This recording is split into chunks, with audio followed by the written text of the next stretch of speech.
And now, Okay, me too. all right, so now we're recording whatever we're doing. Devin is in the chat room. If you guys see the little chat bubble there on the left hand side, so it looks like Devin's going to talk to us through the chat room, which is fine. Excellent. But since we don't really have anybody here to ask us questions, we could just open it up to talk about how we felt the presentations and stuff were, I suppose. Yeah, sure. So, did you want to, because we were talking before about the whole booktube thing. Mm-hmm. Yes. Just to carry on with that, the fact that, the majority are, your early 20s or whatever, your teens doing it.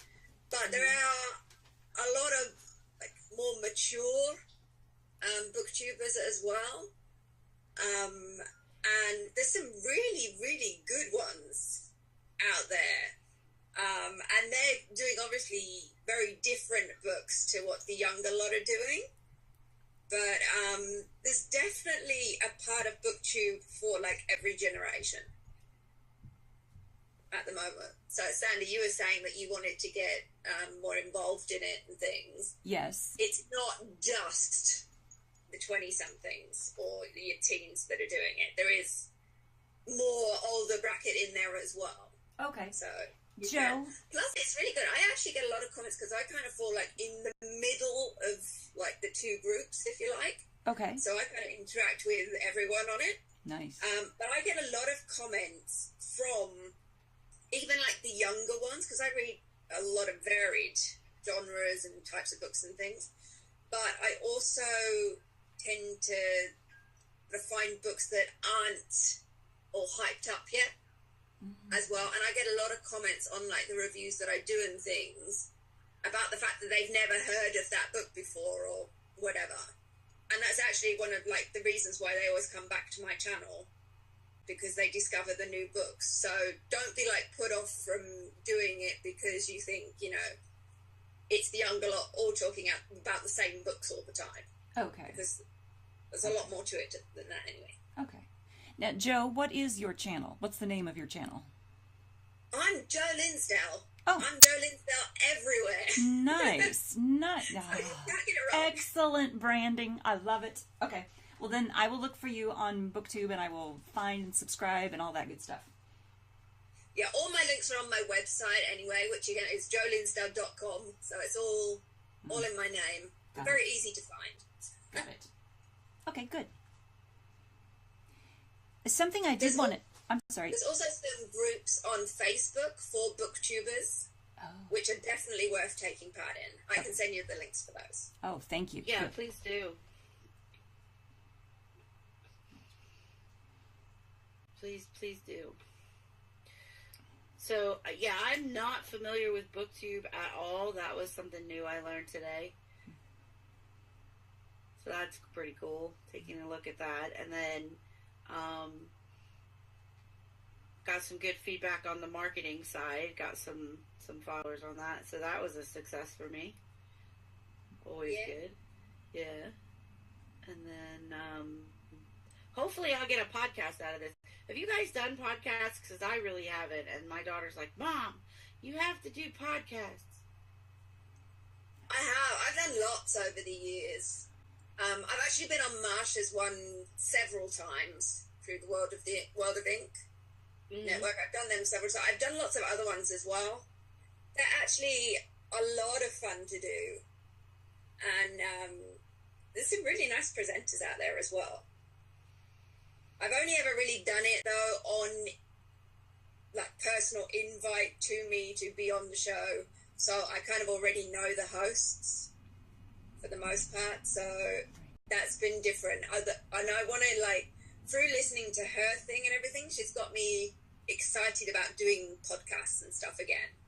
And I want to sort of branch out and contact people that I don't know already as well, so that I can sort of widen my audience as well through that. Smart. Yeah, no, and that's kind of, I'm not having a problem hitting the Gen Xers and above, like we were just talking about BookTube. but it's grabbing the linksters and the millennials that I'm having trouble with, because I'm not as computer literate as they are. I try to pretend that I am, but I'm not. You need to be more active on Twitter. I know. I can't ever think of anything good to post. And I even have a thing on all my computers of your, like, 4 things that you're supposed to post every day. And I'm like, okay, I gotta do this. You guys, when Twitter began years ago, when Twitter began, I got, my Twitter account, and I got my own name on there, and I used it religiously. In fact, a friend of mine in Canada and we did the very first author interview on Twitter. It was the first one, and we called it a Twitter view, and we have both just kind of faded away from Twitter because it has become almost a nightmare to me. I don't know how he views it, but it's so cluttered. That's it. It's cluttered. That's the word I would use for it. And I find myself unable to stand out amid the clutter. Oh, but Agreed. You can filter the clutter, though. Pardon? You can filter the clutter with the right hashtags and everything. Devin is, in fact, he's written on there, Twitter is my playground. Yeah. There's some awesome stuff on Twitter. I don't know actually how, Dev, you've got to tell us how you managed to be so active on so many different chats and with the hashtags and everything, because, I love Twitter, and it's my main hub, if you like, out of the social media networks and everything. And I try to be active in different things, but I don't know how Devin does all of the stuff that he does. Buffer. that's how I use Buffer to set up my posts, a week in advance, go in and just set everything up that's going to be going out, on Buffer. And then, throughout the week, everything just floats out to the social media platforms without me being present. Because I have a full-time job. I work on a magazine more than 40 hours in the week. Then all this other stuff I do, it has to come after the job because the job pays the bills. So it's all, Devin just put that chat up there, no sleep. That is absolutely correct. I run on caffeine alone. Caffeine and 5-hour energy drinks, man. It's my life. Yes. And one of these days... Chocolate! Don't forget the chocolate! Yeah, one of these days... I'm not a chocolate person. I don't know how to relate to that comment. How can you say that? Well, Joe, let me just share with you that I would probably be a chocolate person if I was where you are. However, having spent several summers in Germany, what I get over here is crap, and I'm not going to eat it. Yeah, we do have good chocolate here in Italy. Yes. We just have good food in general over here. Oh my gosh, we have a store, Sandy, I don't know if they have them where you are, Devin, but called Aldi's here, and they sell a lot of stuff from Deutsche Küche, and so I'm constantly buying the little frozen Black Forest cakes and the tarts and the sauerkraut that doesn't taste like vinegar. Nice. Real bratwurst, the gray kind, not the kind you get it from Johnsonville, and always. Nice.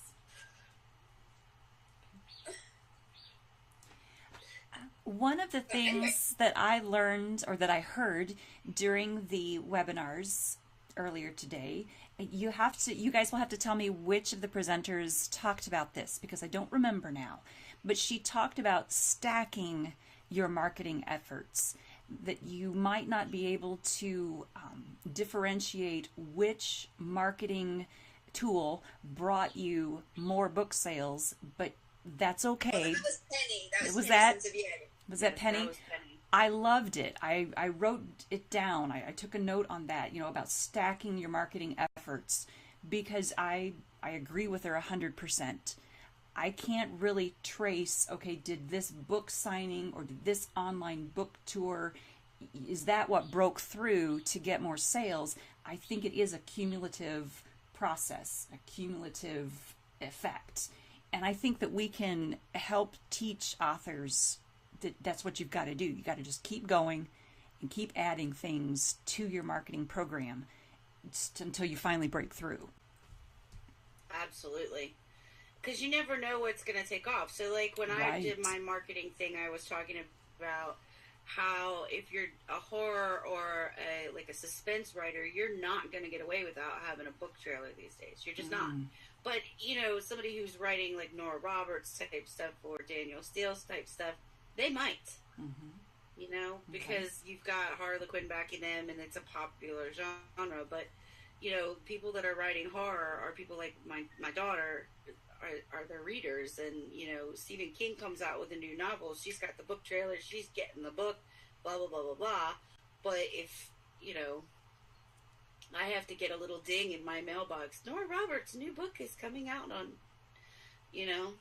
So I think it's just, and, you know, there's no one right way to do any of this. What you're going to do for a children's book is not what you're going to do for, you know, a horror book. What you do for a romance novel isn't going to be what you do for erotica. There's just no one right way to do any of it. You just have to kind of take everything in and pull the pieces out that make sense to you. Kind of like religion, really. I have to say, it is everything to do with, you know, book marketing and everything. The whole process is, it's different depending on who you are as a person and what works for you, because some people, for example, don't feel comfortable in front of a camera. I find, for me, doing video stuff, I'm fine with doing that, and I actually prefer it to a lot of other stuff. For me, Twitter works really well, you know, with just getting to the point and, you know, getting involved in the conversation there and things. But not everyone's going to feel comfortable doing that. And so you have to adapt as well to what you feel comfortable doing, because you need to be natural when you come across, because otherwise people are going to sense that it's too forced, and, you know, they're going to get that whole fake vibe. Right. And they're not going to trust you, and they're not going to believe in the message that you're giving. Right. But also, it's the same for, like, depending, like you said, about the different genres and everything. Each genre has its own mechanisms and everything as well. So, in fact, Devon's written there, everyone's process is different. It totally is. And, well, you know, at Promo Day, we're talking about all the different strategies and things that you can try, because there is so much out there. I've come up with a lot of marketing ideas and things by following people that have absolutely nothing to do with books or anything. I'm a big fan of The Rock, Dwayne Johnson. I've picked up so many tips just watching how he does stuff. Right. And it's completely doesn't have anything to do with what I'm doing. You know, I'm pushing, you know, children's books or, you know, non-fiction for writers and things. You know, it's totally not the same thing. But you can sort of pick little elements, and then you can put your own personal twist on it. And then you can, you know, apply it to the audience that you want to reach and things as well. So it's all taking little bits here and there and adapting to what works best for you, I think. It's true. And, you know, like when we were doing the live thing earlier, Joe, with you and I told you that I pulled out workplace excellence. And what's funny is my boss is actually starting to write. So she's coming to me for writing advice. So it's kind of fun, because we'll sit down for, like, my review every quarter, and she'll be like, okay, this is how you did there. Now, how do I do this character? You know what I mean? And I told her that I had pulled out, we talked about suitability, the workplace excellence thing that I'm certified in for workforce development. And, you know, suitability, just to share with Devin and with Sandy, is basically how you fit into the company's mold. So, like, if you're working at the Apple store, you're going to be wearing khaki pants and whatever color shirt they've decided they're wearing this month. You know, but if you're working as a CEO, you're going to wear a suit. So, again, if your brand is, you know, Stephen King horror type stuff. You've got to do what's suitable for that brand. So, I mean, I think the first thing anybody needs to do before doing marketing is to figure out who their audience is, but also who they are, you know? Definitely. Definitely. I think a lot of creatives in general, I think we're constantly it's a journey of self-discovery anyway that never ends. Because with each project that you do, each little idea that comes and everything, you learn more about who you are as a person as you go along. So it's constantly evolving. And it's actually one thing that I really love about doing this is both from the creative side of it, from like the writing and the creating the projects and things, but also the marketing side of it, and even with social media and things, because it's constantly evolving. You know, there's always something new to learn, whether it's about yourself or the systems, how it works. There's always some new idea that you can try. The well it never dries up.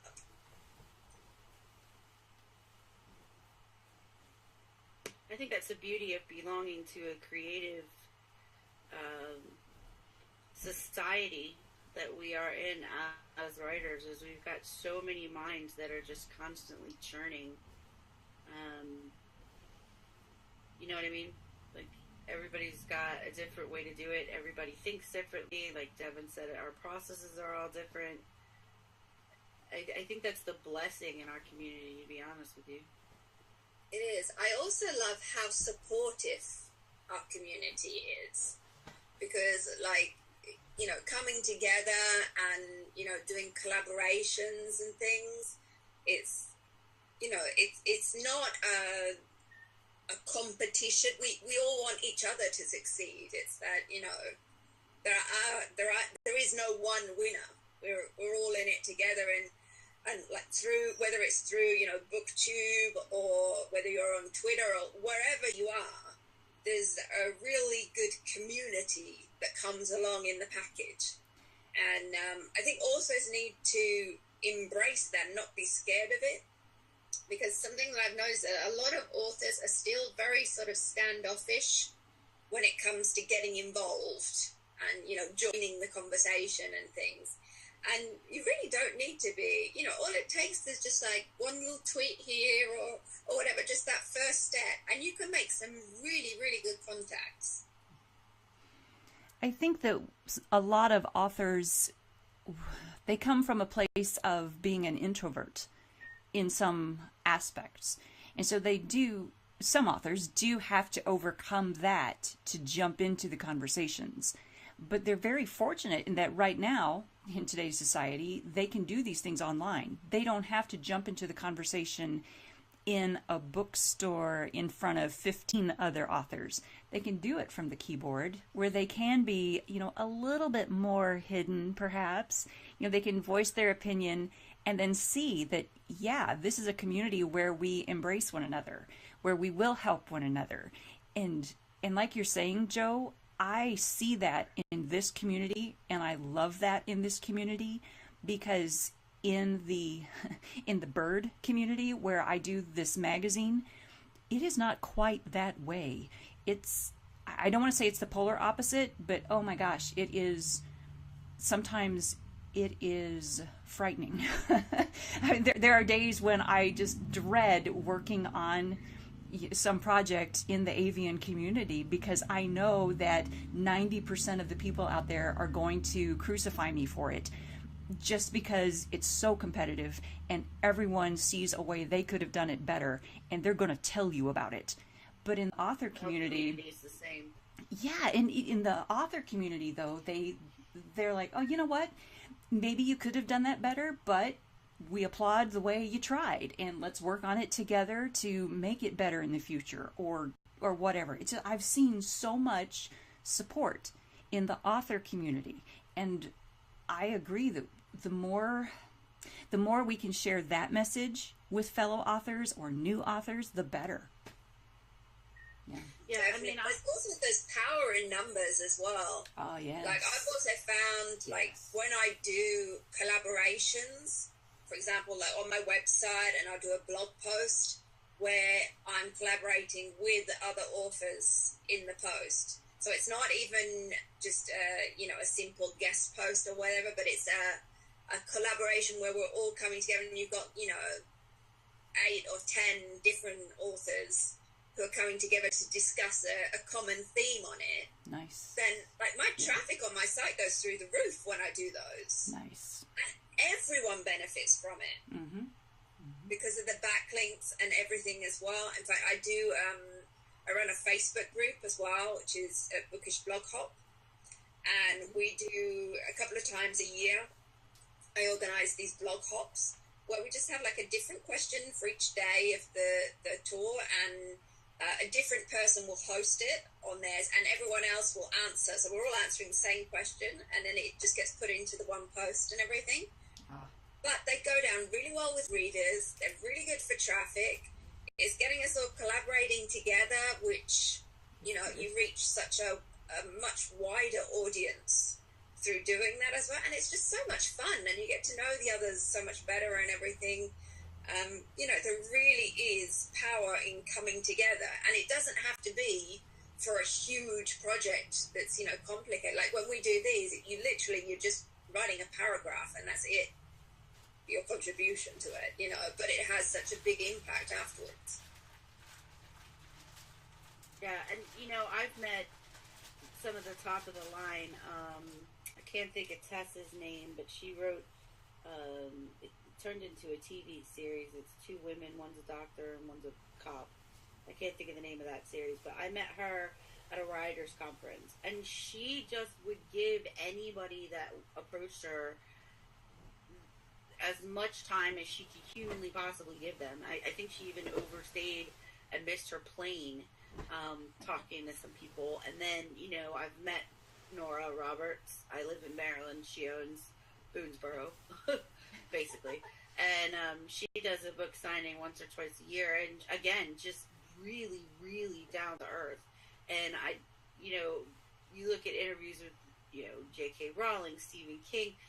We're not like arrogant people. I think we're kind of the most humble artists that are out there. That's not to say there aren't humble singers or humble actors and actresses or humble, painters or whatever, but I really think that all of us put so much of our background and our pain into our writing, that we are very humble because people accept us for basically who we are. And I think that's amazing.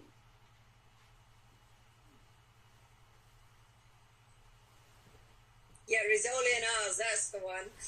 Devin's just written the answer. That Tessa, she's so, you wouldn't even think, and she is a doctor.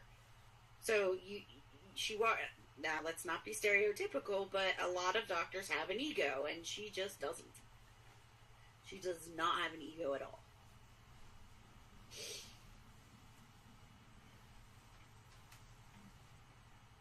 But thank you. I hate it when I can't think of something. So I've found shows to watch. I can think of it. Right. I did get some benefit out of Virginia's stuff as well, because I had actually prior, the only place that I could do production of an audiobook because of my ridiculously terrible publisher was the ACS, and I could not get a narrator to save my tuchus because they all wanted ridiculous amounts of money up front. So having that search is really cool. I almost wouldn't mind paying somebody to produce it. One of the things that Liz was working on before she passed was trying to produce this audiobook, and I think we're about 4 chapters in. And now I have to figure out how to do it by myself.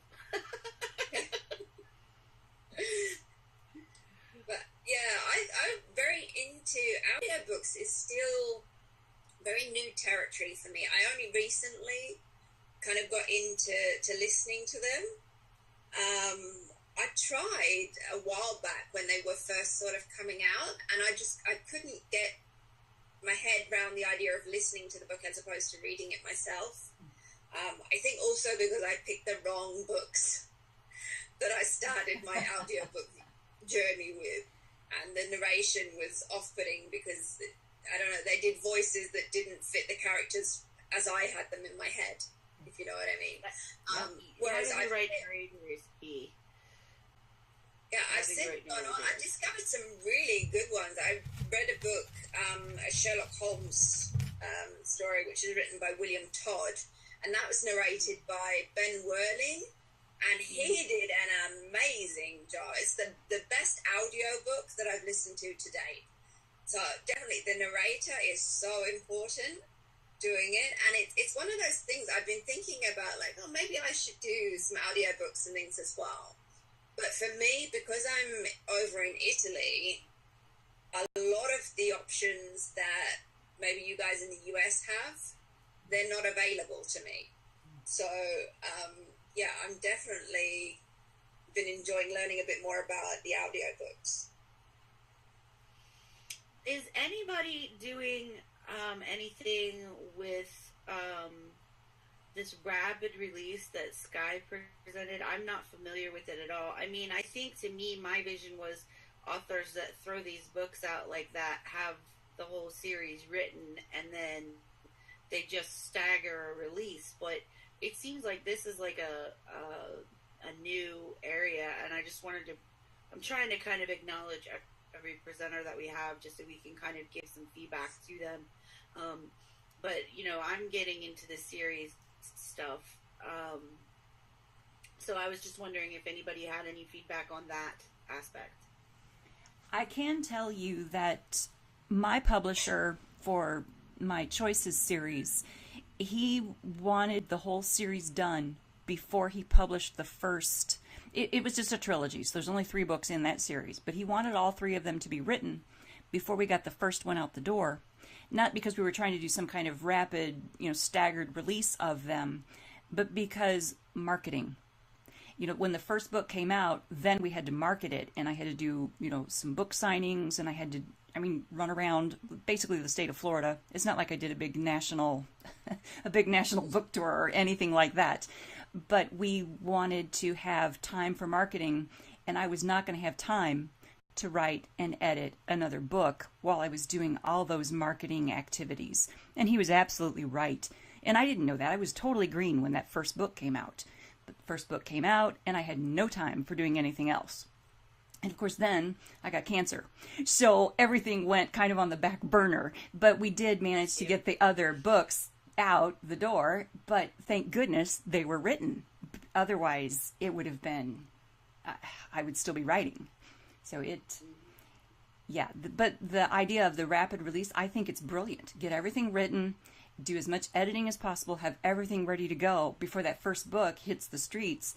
That way you can focus on the marketing and the promotion. I think that's a brilliant way to do it. Smart. Yeah, and like you were saying, we're all working full-time jobs, so we make enough money that we can quit working. Yeah. And there's no way. Yeah, I agree. I think from a marketing point of view, it would definitely make the process a lot more simple, because then, you concentrate on the writing part and everything, and then you can concentrate on the marketing. But also from a reader point of view, I definitely got her point about the fact of, readers don't like having to wait for the next book to come out. Yeah. It's horrible when you read the first book in a series and it's, amazing, you loved it, you can't wait for the next one, and then you go and discover that the next one isn't there. Yes. I received the angriest emails during that waiting period. I did have a waiting period between the second book and the third. I couldn't help it, but I got hate mail. People wanting to know what was happening with these characters. I left them on a cliffhanger on purpose. I didn't realize how long they were going to have to hang off the cliff, but they, I got hate mail about it. And so her point about, you know, taking care of your reader is vital. It is valid. Yeah. You don't want your readers to. If it's not ready, you're saying about, having at least the pre-order set up for the following book. I think that helps. So even if it's, it's still maybe a little way off from release time or whatever, but the fact that it is there in some kind of way, the readers know it is coming. There is like a date for it. It's you can pre-order it. Right. That kind of helps a little bit with the waiting time. Right. Right. Well, I know with, like, let's just take the most successful series out there that's relevant to today's society, Harry Potter. Her first few books, she almost did a rapid release. There was one coming out every 6 months or so. But then when you got to the end of the series, she was able to take a year or two to develop those books because she had the movies coming out, but she also was building the anticipation, building the tension, so that everybody would run out and she'd have 1 million people standing in line the first day. Yeah, it's definitely a plus when they turn it into a movie, because then you've got, the whole film buzz going on. Yeah. Well, yeah, of course. I mean, the film, yes, but what I was saying is that, she was able to take that year or two to write because she was building the reader tension. I mean, my mother has not watched movie 1 of Harry Potter, but she has read every book. And she was more waiting for the book. She's also like a David Eddings sci-fi fan, so she would wait for David Eddings books to come out in series and be okay with them, or Robert Jordan and be okay with that. She was able to build the tension because she had the fan base. Until you have the fan base, you've really got to get those books out so that people would start getting familiar with the characters and become invested, so you can build the tension.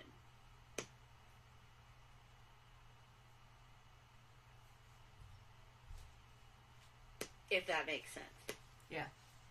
Yeah, totally. I have to say, I'm a huge fan of Ethan Kross. His books, if you like thrillers and things, they're really, really good. And I stumbled across his Shepherd series a few years ago now, and I'm always like, okay, you need to write another one. You need to write another one, because they're so good. And it's true, you do get invested in the characters and things after a while, and that having to wait, or maybe not knowing, in fact, if there is going to be another one or not. I think the advantage that we have over, if you look at the two genres of storytelling, you've got movies and TV, and then you've got writing. And I think the advantage that we have over movies and TV, maybe not so much anymore with Netflix and all the digital stuff, but, and, DVDs and such, but you're able to pick up a book and read it any place, anywhere, anytime you want. So while you're waiting for the next series to come out, you do have the advantage of being able to hold that fan base a little bit better. Yeah, I've also noticed there's a lot of serial fiction coming out now. There's a lot more publishers that are specializing just in serial fiction, which is not your book series.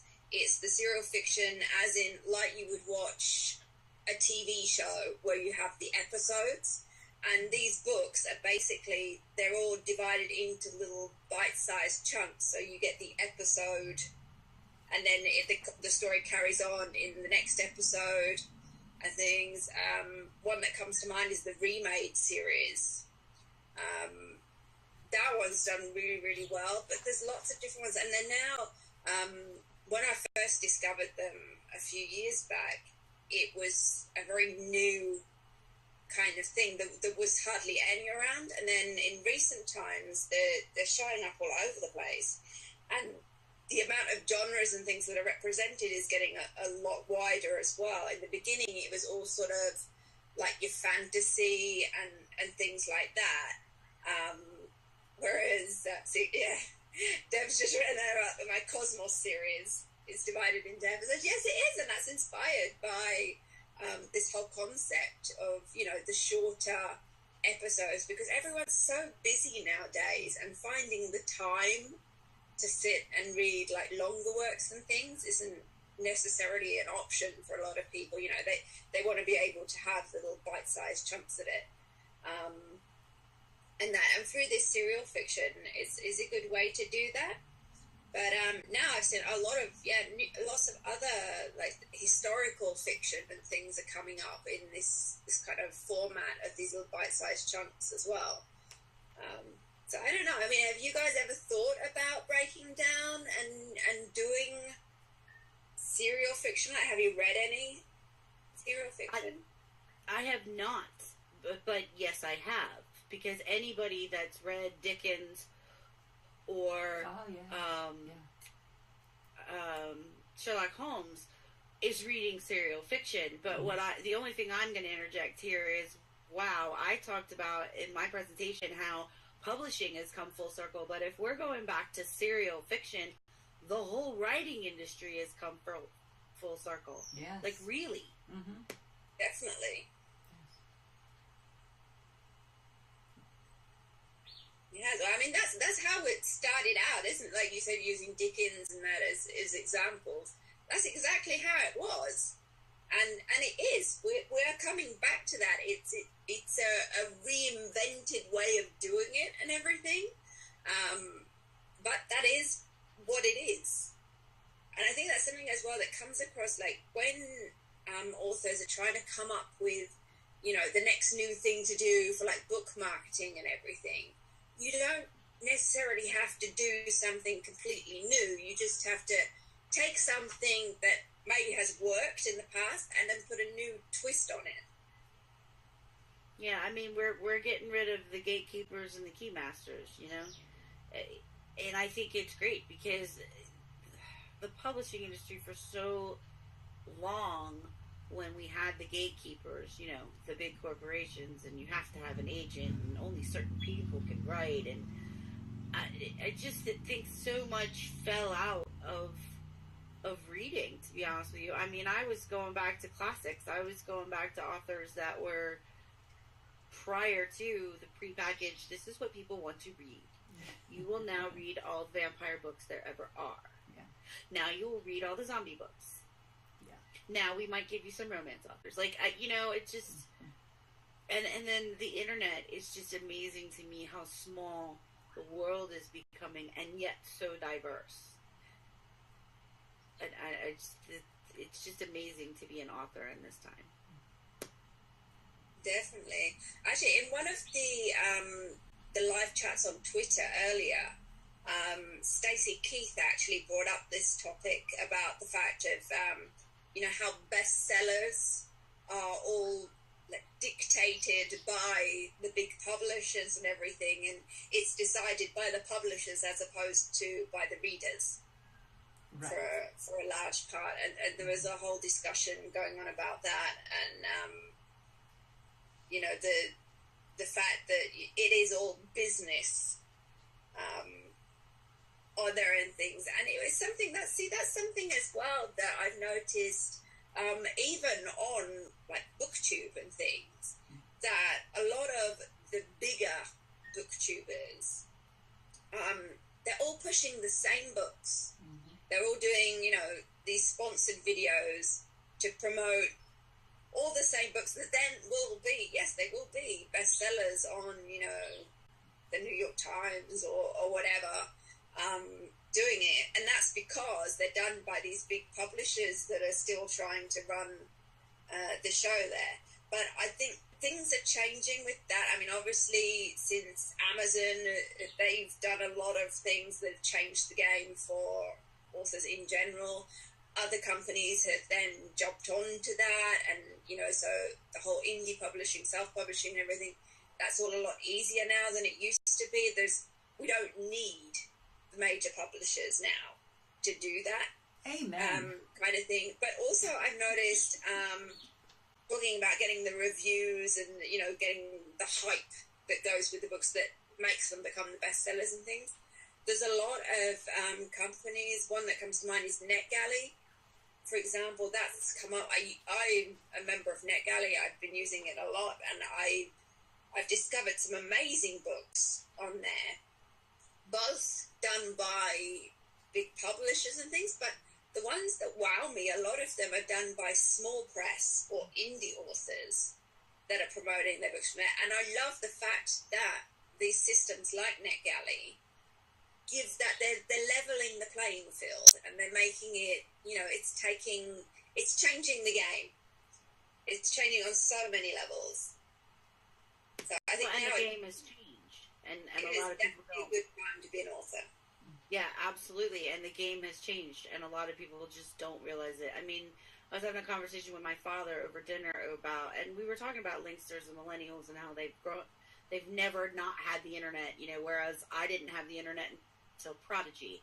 And, everything is so instant gratification for them, and they can get everything everywhere. And that's who you have to market to, and that's where you have to be. And these publishing companies are and are not keeping up with it. They're still trying to keep brick and mortar stores in place. And brick and mortar stores, I mean, there's nothing like walking into a bookstore and smelling the smell of new books. Like, somebody seriously needs to make a car air freshener that smells like a bookstore. But at the same time, everything's on electronics now. Everything is instant gratification. And if you're not giving folks like me the option to have a book, but also giving folks like my daughter the option to bring it up on her Kindle, then you're not going to go anywhere. And then the dyslexics are all being told, people with learning disabilities and stuff are all being taught to go get audiobooks. So if you're not marketing those three ways, you're not going to reach a whole lot of people. Yeah, I think it's definitely important to have books available in different formats. Now, that's something that's come about a lot in recent years. It's no longer the discussion between, your paperback and your hardback. It's, and it's not a case of, ebooks taking the place of print books, because that's not happening. It's, yes, there is a huge ebook market now. Everyone's reading on Kindles and stuff. But that doesn't mean that they're not reading the paper versions anymore. They don't, there's still people out there, they want to have their hardback and their paperback. And then there are other people that want to have their audio books and things. It's, it's not a case of just having one or the other of these. They're all extremely valid routes of publication now. And I think that's one of the big things that has changed. There's no longer this is the way that you're meant to publish. There is that variety now. And it's expected that there is going to be that variety as well. I think, Joe, that something that opened my eyes and made me feel good was, after watching your video for Promo Day and going to BookTube and seeing a number of these younger folks who have hundreds of books on bookshelves in their homes. And these are the quote-unquote kids who are supposedly Kindle users, the folks that we're supposed to be marketing the ebook to. And they have bookshelves with 400, 500, 600 physical copies of books that they're giving us a tour of, and they are proud of these books that they have and that they collect and that they read and cherish. And they have 50,000 subscribers watching them talk about these books, 100,000 subscribers watching them talk about these books. That marketplace, what you just said, that marketplace is still there. So that is a valid platform. A lot of them as well. Well, if it's a series, like we were saying about Harry Potter, for example, we talked about that before. Mm-hmm. For a series like that, a lot of these people that have these amazing bookcases full of things, they will have 3 or 4 different versions of the printed series. Yes. And they will have it in electronic format on their iPads and things as well. Uh-huh. You know, they're not even just buying one box set. Right. And for me, if because when they get new releases with different covers and things, you know, these people are passionate about their books. Oh, yes. I can't tell you how many different copies of Jane Eyre I have. It's stunning how many copies that I have. And then when I got my Nook, because I didn't want a Kindle, I wanted a Nook. When I got my Nook, you know, I got the electronic version of Jane Eyre. I think I opened it, but I didn't read it because there was just something blasphemous about that. I couldn't do it. Well, and like for me and for my daughter, I know that I will either, for me, because my spare time is literally sitting in the car, Yes. or, you know, sitting in the bathtub, and there's some books I just won't take, like any one of the 4 copies of Jane Eyre that I have. It's the bathtub with me. So for me, the audiobooks, if I like the audiobook, then I'm going to go get the hardback. I've got probably 25 Nora Roberts books on my Audible, but I only own like 10 because those are the 10 that I want to repeat and read, and those are the ones that I want to immerse myself in. You know what I mean? Right. Yes. So it's like a try it before you buy it. Okay, I like it, so now I'll go spend it's $5 for the Audible. Actually, it's free because I get the credits every month, but it's free for the Audible. But then you can spend $20 to get the book itself. To get that tactile experience. Right, and then you have large series like Heather Graham's Crew of Hunters. I think is 18 books at this point. Ooh. Yeah. Nice. I mean, she introduces a new crew. They're all kind of tied. They're all ghost hunters, and they're all kind of tied together. But she started with the core group, and they went through 3 books, and then they had to do another group that's still the head of the first group is in charge. But it's 18 books at this point. So and I came into the series. She was on her 12th book in the series, so trying to buy the whole series is just not economically viable, whereas I can go on Audacity and I've got all 18 books not Audacity but Audible. I've got all 18 books right there. So again, we go to kind of a rapid release theory in that when I liked the first book, actually I think it was the 4th book that I read first at the library, and then I went and got the 1st, 2nd, and 3rd, and then I was like, all right, forget it. I'm just downloading the whole series. Yeah. So actually, mentioning libraries, that's something else that comes up a lot in conversation, especially recently. Because like you're saying, the booktubers, there's a lot of these bigger booktubers that are showing off their book hauls of their amazing shelves and everything. And they kind of slam libraries a little bit, some of them. And then so there's been a big outcry from other people being like, libraries are amazing, what are you saying, kind of thing. And there's a big discussion about it not that long ago on the whole booktube community about how relevant libraries are now. I mean, I love my library. I go regularly with my kids to get books and things. Also because not everyone has the economical situation where they can buy copies of the books and things.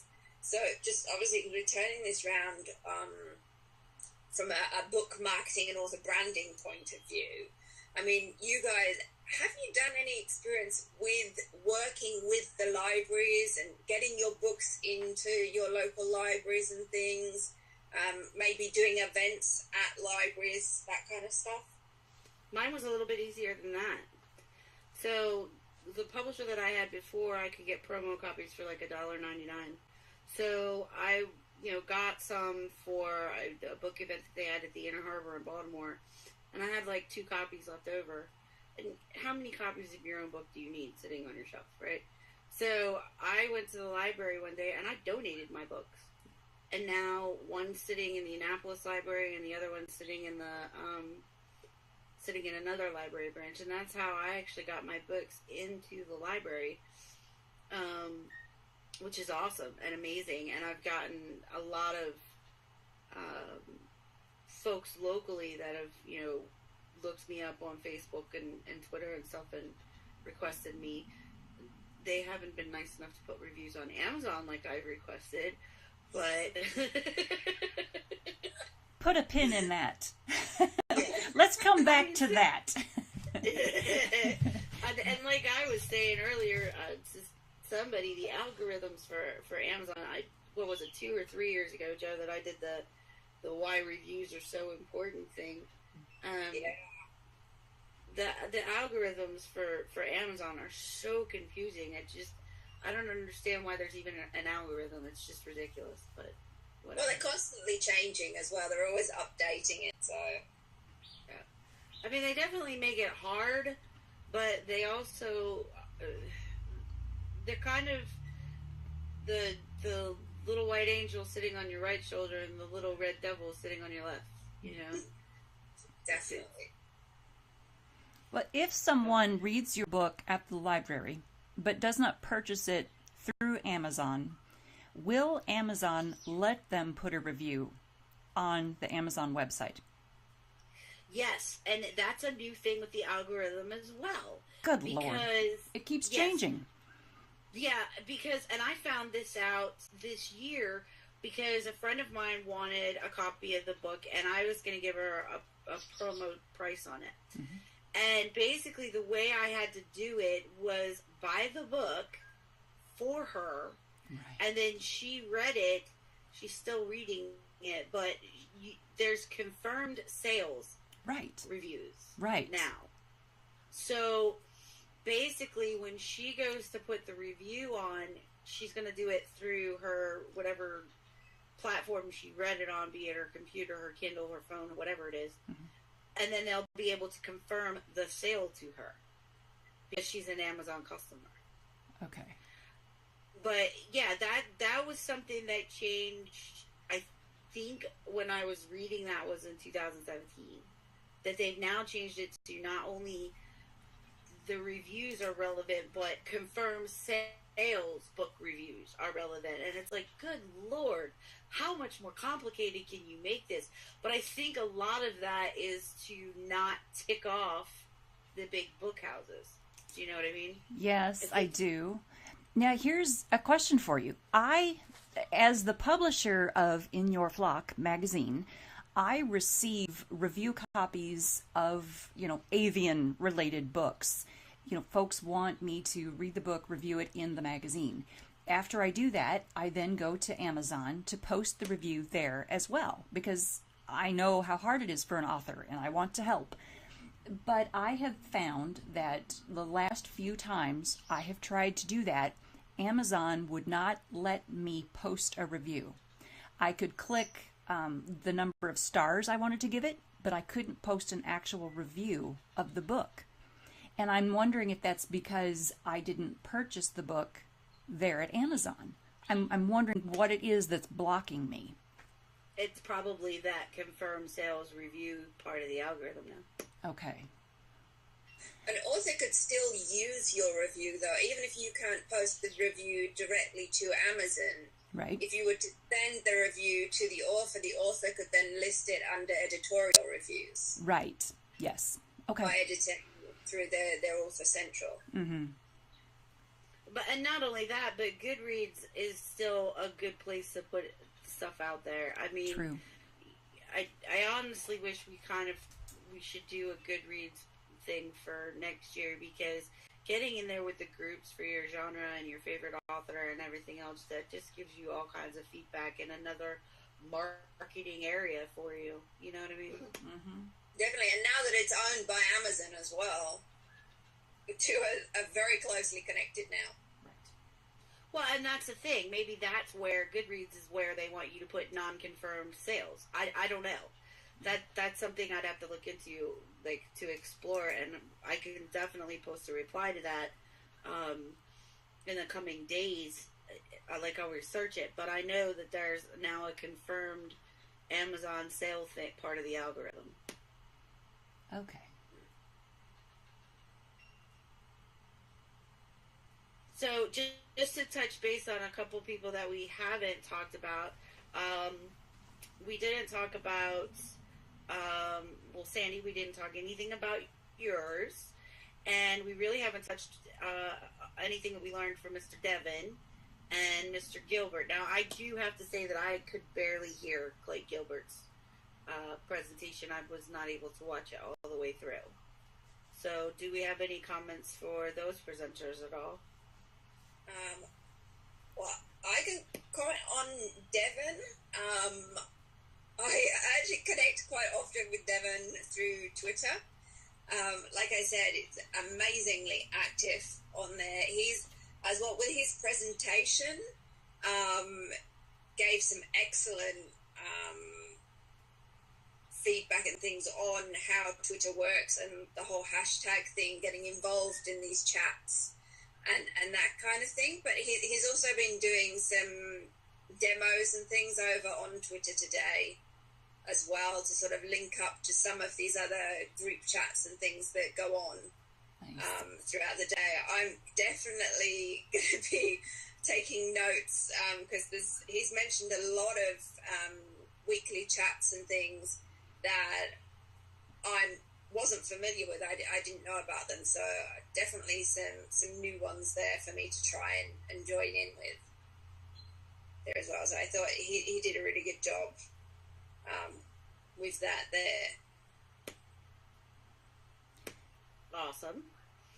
And then Miss Sandy, I haven't gotten to yours yet. Yours was the next on my list, so I can't comment, but I'm sure it's lovely. I tried. I had to split it up into 3 segments because there you go. 3 segments. Yeah, there was a lot of information in Sandy. I was talking kind of quickly. Yeah.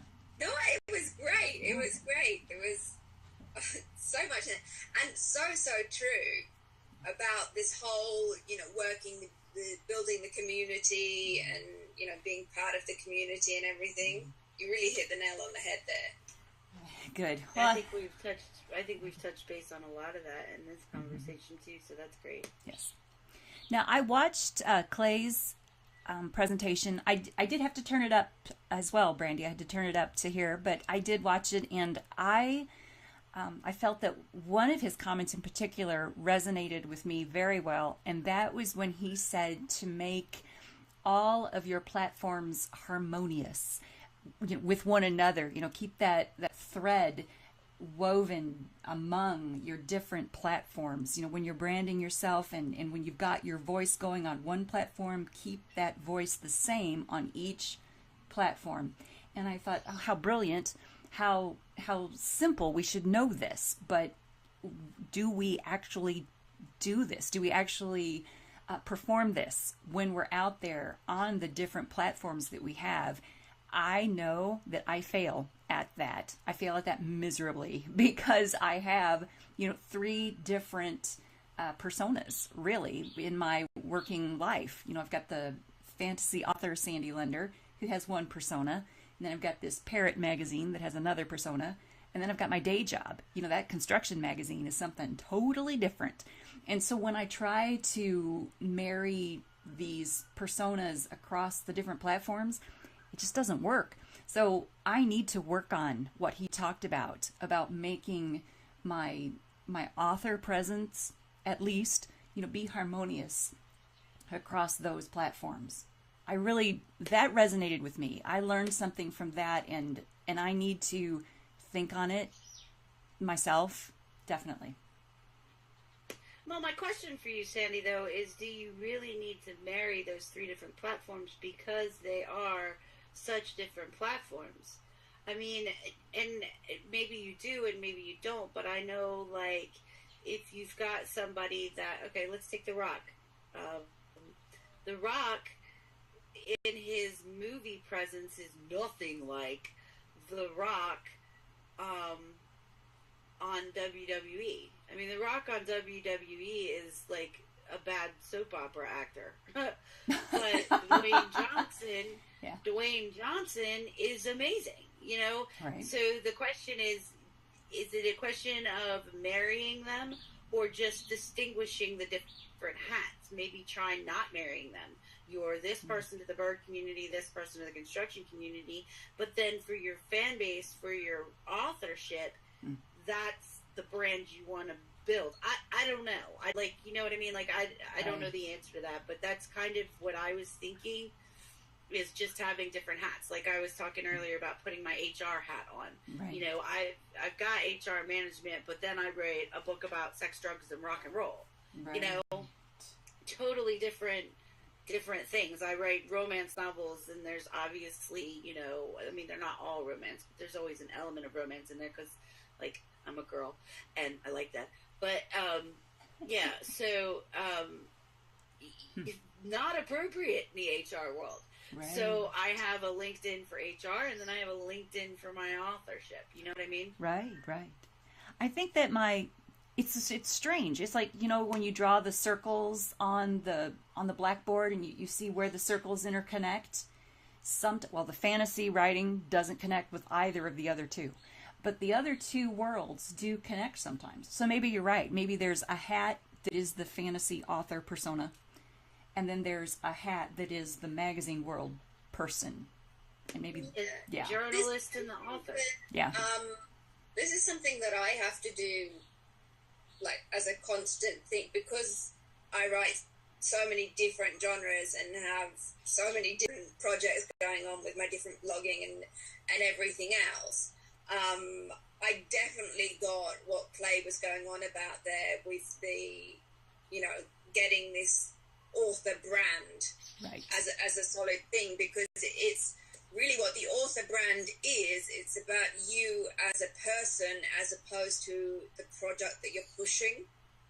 So it's built around you, and that then it comes across in your voice and things, and you know, it's getting your audience to get to know you as a person, and then you can tell them about the different projects that you do, but you are your brand. You see what I mean? Yes. Okay. Well, I mean, like Stephen King is the same thing. I mean, The Green Mile has a supernatural element to it, but reading that and reading it are two different things, and then Cujo's a totally different book. But Stephen King is Stephen King. Right. Yeah. You know, Agatha Christie had other books. You know, Nora Roberts has two different author titles. I mean, but you know what you're going to get because you know who the person is. When I open a Stephen King novel, I know I'm getting an overly descriptive novel, just like when I read Tolkien. You know, when I open up Nora, I know I'm going to get a heavy dialogue book, which is fine. Yeah. But, you know, it's just, it's getting to know the person to understand. Stephen King doesn't say very much, but Nora Roberts can talk for an hour, you know? Right. Yeah, a lot of, like, the branding and things is, it goes beyond that. It's the visual element and things to it as well. I think that's what he was saying about as well, having the same thing. Like, I'm Joe Linsdale everywhere. You know, that's like, everyone knows how to find me because I am Joe Linsdale. On my website is joelinsdale.com. I'm Joe Linsdale on Twitter. I'm Joe Linsdale on YouTube. Joe Linsdale on Instagram, like everywhere. I'm just Joe Linsdale, which makes it so much easier to find. Right. And things, and there's no confusion then. I have the same profile picture. My author picture, I use the same photo across the board as well. Again, on social media and on my website and things as well. So it's that it gives people also the visual recognition and confirmation that they're dealing with the same person across the board as well. See, that's all part of the branding as well. Yes. But, like, for me, I have, like I said, I delineate my business life from my writing life because of the topics that I cover in my writing life.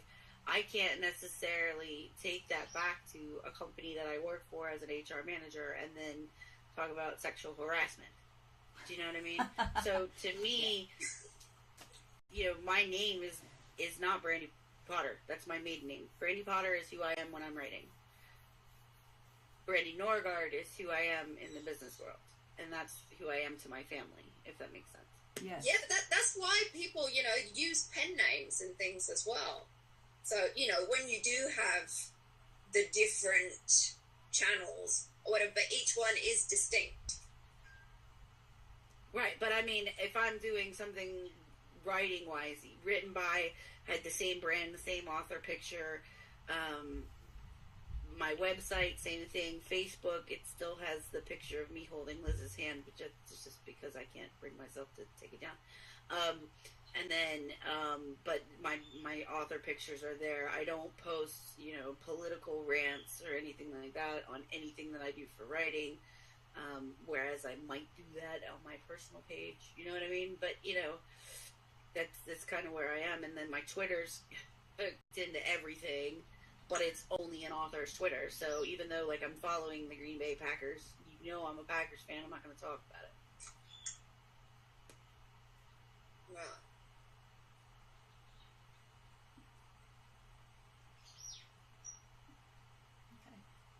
So, I think we're going to go ahead and wrap up. We went way over the half an hour. Does anybody have closing remarks? I thought we have. Does anybody want to say anything in closing? I just wanted to thank you all for being part of today's event and being such an active part of it as well, with all the live chats and things going on. Thank you, Brandy, for putting together this chat as well. It's been really, really good. Thanks also to Devon, who's been writing us messages throughout the chat there as well. Yes, half an hour in dog's ears. We can talk for ages when we get together, and I love that, and I love how everyone's been sharing today and coming together. That's like the whole point of Promo Day, is to get people working together and sharing ideas and things. And yeah, I think all the presenters have done a great job with it, and you guys in particular have been amazing. So thank you very much. I just want to say thank you to Joe, because I meant what I said in my testimonial. This really has brought me back into focusing on writing. Last night, part of the reason I didn't go to bed is because I was finishing up stuff for Promo Day and then working on my book. Yay! But thank you, Joe, for putting this together year after year, and always thinking of me even when I'm kind of floating into Hermitville like last year. It's my pleasure.